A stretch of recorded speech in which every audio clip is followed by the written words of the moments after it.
Hello everybody, it's Oliver G here, the host of the Earful Tower podcast, and it is a very wet and rainy Monday in Paris, which maybe doesn't mean anything for you, but it's bad news for me because I'm about to leave this studio and do a live walk show on the left bank in the rain. But hey, it's live, that's what happens, we're going to have some fun. But today's guest, I'm going to introduce in a second, Heidi Evans.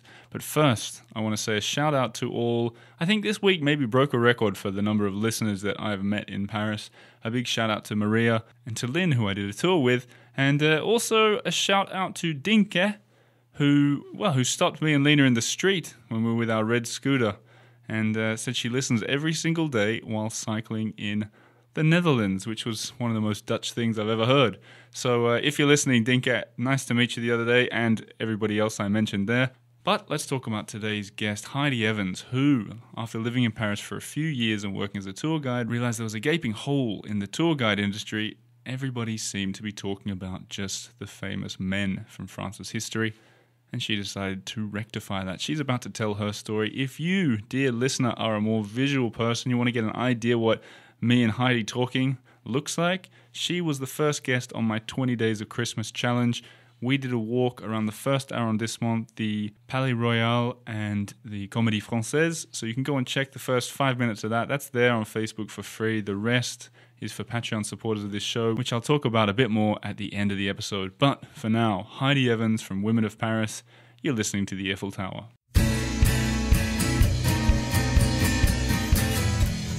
Heidi Evans. Hello. Welcome to the studio. Thank you so much. How are you feeling on this cold winter Paris day? It's sunny. I'm feeling good. It's still cold though. It's winter. So, but you're from the UK, right? Yes. So the French winters, British winters, how do they They're compare? basically the same. Really? Yeah. There are less places to go to get out of the cold in Paris. How do you mean? As in you can't go into a building or you can't No, I escape mean, to yeah, you can go inside.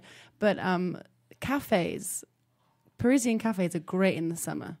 But everything is metallic or wicker. And they don't really, nothing gives off heat. There's no like roaring fires and sort of cozy pubs. That's what I miss. That's a really good point, you know, because I thought about the same thing. Like all they do is they put out the big heater radiator yeah, things those in are Paris. good. That's good if you happen to be sitting directly underneath one. If you like smoking as well. True. It's a total balance thing you've got to get right. I thought about that a lot when I moved from Sweden. Oh, yeah. I thought how cold Paris was. It doesn't do cold really? very well. Yeah. Yeah. Because Sweden, like, you're always warm, even in the depths of winter. Yeah. Like, you're moving between an air-conditioned train or an air-conditioned... I mean, not air-conditioned. That's probably why it's so cold there. Anyway... They're just blasting the air conditioning all the time. We didn't come to talk about winter in Sweden, England, or France. We came to talk, well, about yourself, Paris, and Women of Paris. Yes. And so for people, I mean, I've already introduced you in the intro, so people have an idea. Maybe they know you already. Hello. Yeah, you do. but the gist is that you're showing the side of Paris that, the female side of Paris that is neglected. Mm-hmm. How's it neglected? Well, so shall I just give you a bit of backstory? Please. So I started working as a tour guide about 5 years ago now, nearly 5 years ago. And first off, I started out doing introductory tours to Paris. And they're quite kind of similar. I mean, each guide obviously brings their own thing to it. But you talk about the history, the narrative of the city, which really involves a lot of men, les grands hommes, the great men. Napoleon factors a lot in that tour. Sure. Louis XIV, Henry IV, Victor Hugo. We talk a lot about him and saving Notre Dame. I see a pattern here. Yeah. But then there are actually a few women that these guides and that we were talking about, and they were Marie Antoinette, because we usually walked past where she was imprisoned. Which is? At the Conciergerie on the Ile de la Cité. Beautiful building. Oh, yeah. Have you been inside? I haven't been inside. Yeah, it's really... Is it also beautiful on the inside? It's nice on the inside. Yeah. I mean, you can visit her cell. Yeah. Which is a bit creepy. What does it look like? It's not too bad, actually. It's got carpet. Yeah. But this isn't the point, is it? No. But I mean, so there's her, and then Marie de Medici, Catherine de Medici. These are women who had quite an influence in the city, but they're not well liked. None of these women are well liked. So, Henry IV is Henri le Grand, and Marie Antoinette is Let Them Eat Cake. Right. And I was like, that's just a bit unfair. Women did a lot more in the city than just sit around eating macarons. Sure. So you had a light bulb moment? Do you know what? Actually, it was my aunt. Right. Who came to visit, and she took one of my tours. This is really early on, and she was like, "That was fun, but you didn't talk about any women, really." Yeah.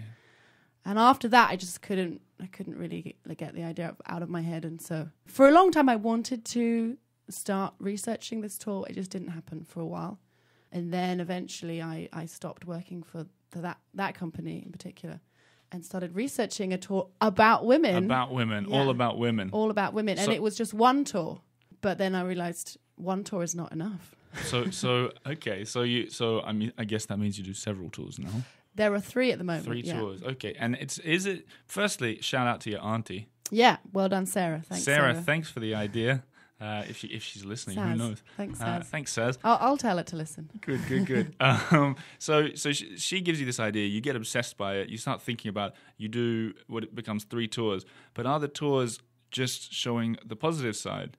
No, not necessarily. We just we talk about their mistakes, their legends. Right. But yes, the idea is to give a bit of a defense of some of these women, certainly like Marie Antoinette, because she does have such a bad rep. Tell me something about Marie Antoinette that I didn't know, which I'll tell you won't be hard. I don't know much. Okay, so apparently she never drank alcohol. She only liked to drink a specific type of mineral water. Really? That came from, I can't remember the source's name at the moment, but it was somewhere in the middle of France. And you might know this, actually. She used to eat with her breakfast a crescent-shaped pastry. This sounds familiar. Which the French were like, oh, what is this? And? This is delicious. Let's make them and turn them into a French so she brought breakfast. the Austrian croissant over to, is that where this is going? Yeah. Yeah, so she can be credited with it. Yeah. Oh, that's cool.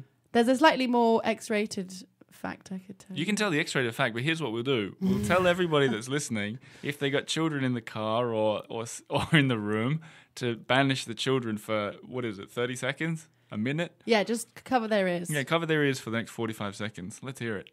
So, a champagne flute. Right. Wait, is that the one? No, a coupe. Sorry, the So coupe. the- So the round glass allegedly is shaped on the breast of Marie Antoinette. But that's interesting, but which... It probably isn't. It probably is Madame de Pompadour, who was the mistress of Louis XV. So we're talking about not the champagne flute, the long thin one. No, that would be a very that would be oddly shaped unusual. The sort of the cup, the Yes. one that's a bit more like a cocktail glass. It's more almost. shallow. Yeah. What are they all standard size? Those ones? Yeah, I think so. Really? If your children are in the room, you can uncover their ears now. That wasn't really X-rated, by the way. No, okay. Well, just If we're going down the For a alphabet, that Monday. wasn't even past like a G, H, or something. Okay, all right. like I'll try and do better. No, it was good. All right. So tell me about some of the other, before we talk about the tours and the kind of people that are on them, tell me about some of the other women. I mean, you've mentioned a few, but who are some of the unsung heroes or interesting faces, or any that you particularly like? So, I mean, we talk about a lot of actually women that you probably wouldn't have heard of on the new tour, the Drama Queens tour, like Mademoiselle Clairon, who was an actress in the 17th century. She was actually the most sort of successful and well-liked actress at the Comédie Française. And she also advocated for the rights of actors and actresses. So this is in the time of the sorry, did I say 17th century? I meant 18th century. I get a little confused. You're just testing the listeners, that's all right. Because it's 1700. Do you think someone out there was going, wait a minute! well, we got you. Okay. So, yeah, the actors and actresses were excommunicated by the church, which meant that they didn't, they were restricted, their rights were restricted. And this is the time of the Age of Enlightenment, so enlightened people like Voltaire sort of saw the hypocrisy of a state who demanded tax donations from these actors and actresses, but then wouldn't give them their civil rights. And so they worked together, her and Voltaire. And she actually boycotted the stage for nearly a year, trying to get the king, who was Louis XV at the time, to change the law. In the end, it didn't work. But she just retired. So she was like, well, do you know what? I've tried, but see ya. And then later on, after the revolution, things changed. But she's quite an inspiration because she gave up her passion, really, her career in order to fight for the rights of others. So when you're doing these kind of these walking tours, you go to, for example, a Comédie Française, and then you tell about that story. Yeah, exactly. And another thing, two things from what you just said that were in my mind. Voltaire enlightened. That's why they call Paris the City of Lights, isn't it? Partly. Yeah, partly, yes. It was also one of the first cities to introduce public street lighting. Right. So it's one of the two. And that was in the 17th century. Or the 18th. No. The other thing that you say, which is something I talked about on this show before, way back in the first season, I did an episode about the struggles of being a woman in Paris and France with Annette Young, who you've met on France 24. But you said mademoiselle. In fact, you said madame, mademoiselle, and I know that's a contentious point. Yeah. But for anyone who hasn't been listening from the start and doesn't know what we're talking about, this is the French word that means miss, essentially. Yeah. Saying that you're not married. What's your take on that word? Because it's controversial, I should add, because people want it banned. So it's interesting. Can I just say one thing about, like in the past, about what because actually, you can say as much as you want. These women, these actresses, they were known as La, and then their name. So today we use Madame or Monsieur as a polite way of referring to people. But in the past, it wasn't really polite because the petit peuple, so the working class people, they didn't have titles. And so calling an actress La, and then her name was actually not giving her, it was like deliberately not giving her a title. Sure. So that she would have been referred to as La Clairon. Right. Today, actually, the French do that, but it's really used as a way to describe somebody of sort of almost mythic status, somebody who's so famous and well-liked that she has become La Moreau, for example, like Jeanne Moreau, who died. La Whitney Houston. La Whitney, But I made that out. I don't know if that's... To come back to the present day, I think it's interesting. It's, to be honest... I'm usually madame, unless it's a guy trying to flirt with you. But if someone calls you mademoiselle, do you say whoa? I quite like it. I don't know, because I just feel like, I don't know. It can be a bit sleazy, to be honest. But if someone says mademoiselle, I'm like, oh, do I look young today? I don't know. I don't get too upset about it. No. It's a word. That's one thing to remember. It's annoying that it's only monsieur and you don't distinguish between a man who's married and and women shouldn't be distinguished like that either. Sure.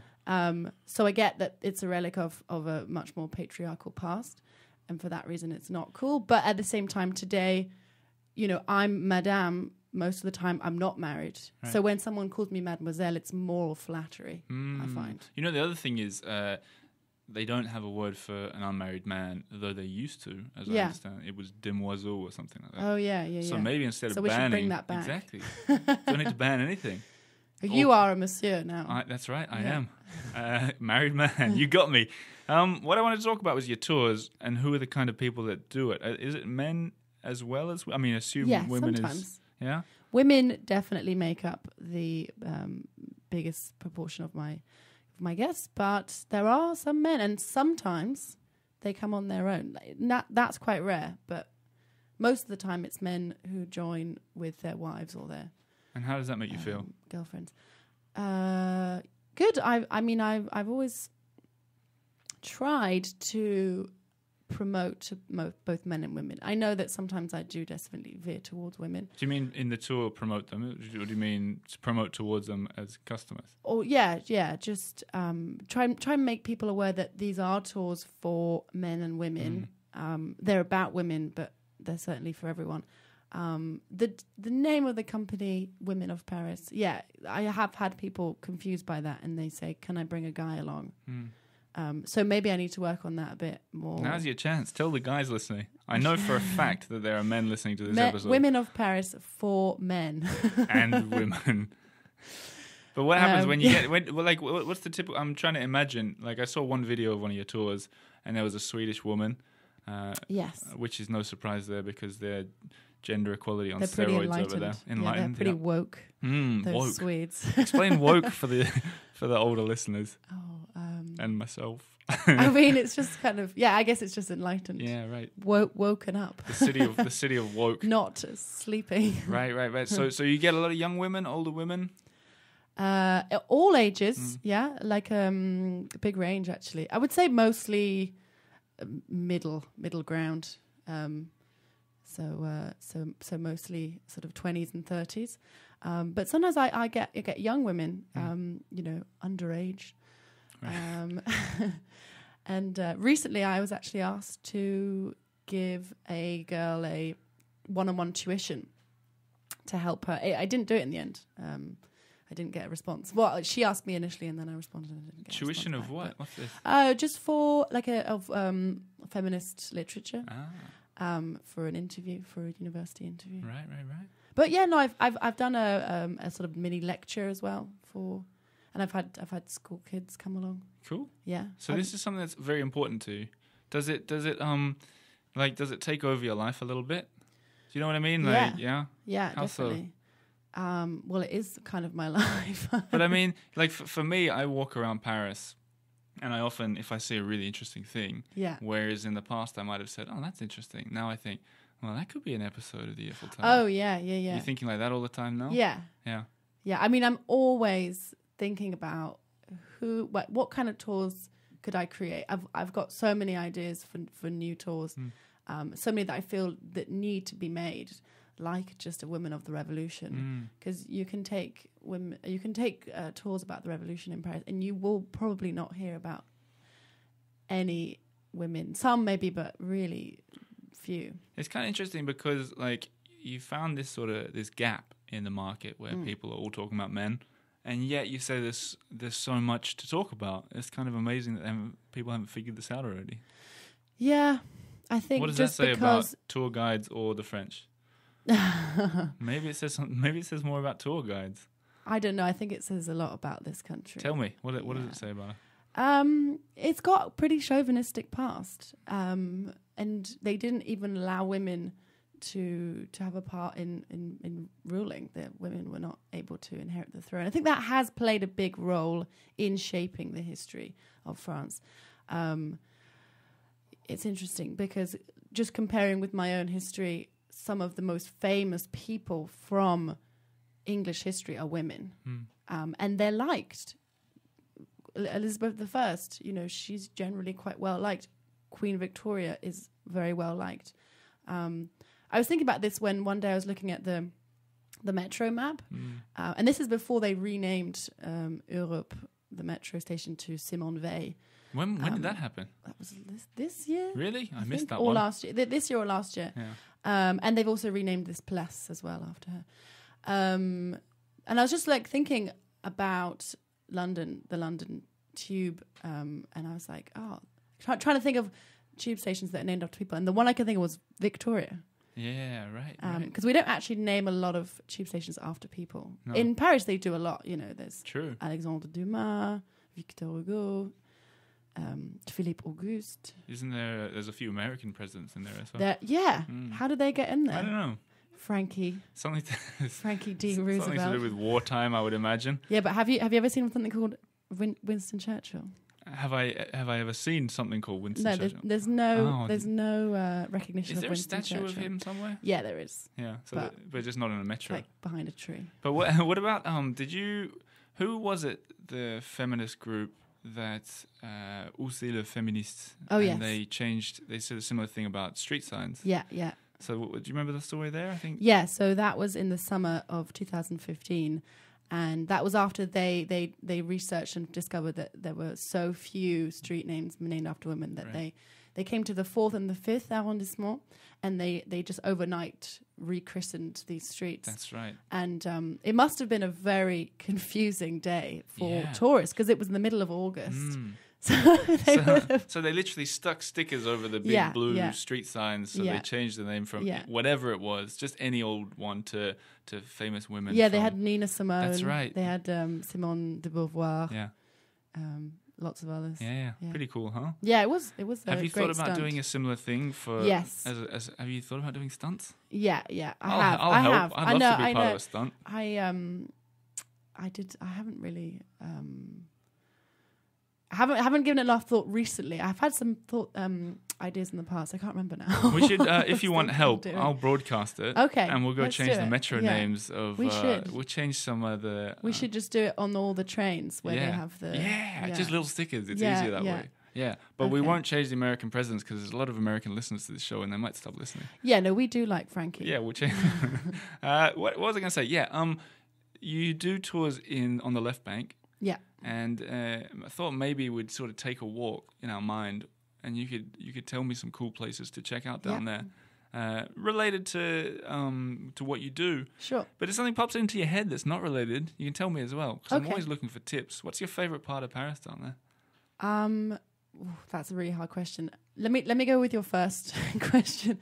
So there is a place that I don't know if you will have heard of, but I do go. We do visit on one of the tours. It's the Espace des Femmes. Okay. The women's space, which started out as just a publisher's, dedicated to publishing women. Sure. Whereabouts are we talking here? It's on the Rue Jacob, which is not far from the famous Les Deux Magots. Ah, yes. And that's right opposite the church, the Saint-Germain-des-Prés church. Right. So it's right in that lovely little neighborhood. And it's gorgeous because there's a bookshop on the street, and then there's a little passageway that you walk up, and it's full of plants and flowers either side. What's the bookshop? Really pretty.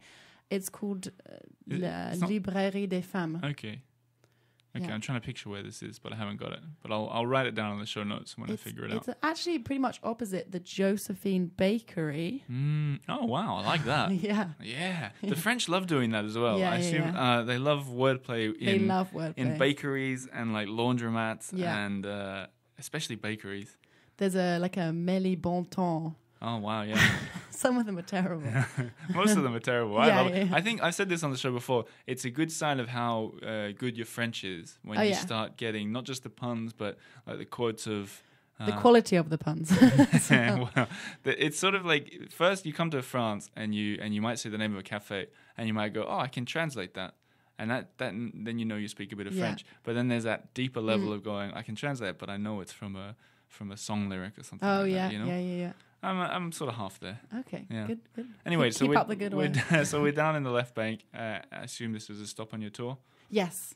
Yeah, this is a stop on the Sugar and Spice and Women Who Write. So that's writers and tastings. What are the other tours? Then there's the Essential, which is the more general sort of giving an overview tour.